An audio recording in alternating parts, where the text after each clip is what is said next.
हाजी सालीन कुरेशीवर चाकू हल्ला करण्यात आलाय। वांद्रे इथल्या ज्ञानेश्वर नगर इथली ही घटना आहे। प्रचारामध्ये अज्ञात व्यक्तींनी हल्ला केलाय। हाजी सालीन शिवसेनेचे अधिकृत उमेदवार आहेत। हाजी सालीन कुरेशींवर महात्मा गांधी रुग्णालयामध्ये सध्या उपचार सुरू असल्याचं समजतंय। प्रतिनिधी शुभम उमाळे आपल्याला आणखी तपशील देतील। शुभम,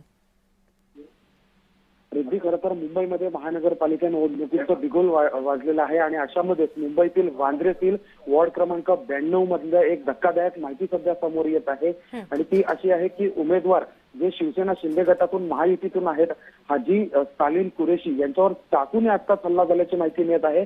त्यांना खरं तर आता महात्मा गांधी रुग्णालयात उपचारासाठी नेण्यात आलेला आहे।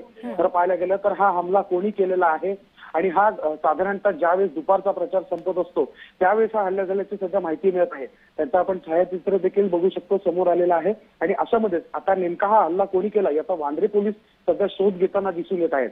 उपमुख्यमंत्री एकनाथ शिंदे हे सध्या विदर्भ अमरावती जिल्ह्याच्या दौऱ्यावर आहेत आणि अशामध्येच मुंबईमध्ये आल्यानंतर त्यांची भेट देखील रुग्णालयात जाऊन घेऊ शकतात किंवा मग कार्यकर्त्यांसोबत आणि महत्वाचे जे पदाधिकारी आहेत, खरं तर वांद्रेतील सर्व जबाबदारी ही कुणाल सळमळकर यांच्यावर आहे। त्यांची देखील भेट घेऊ शकतात आणि नेमका काय प्रकार घडलेला आहे याची माहिती देखील घेऊ शकतात।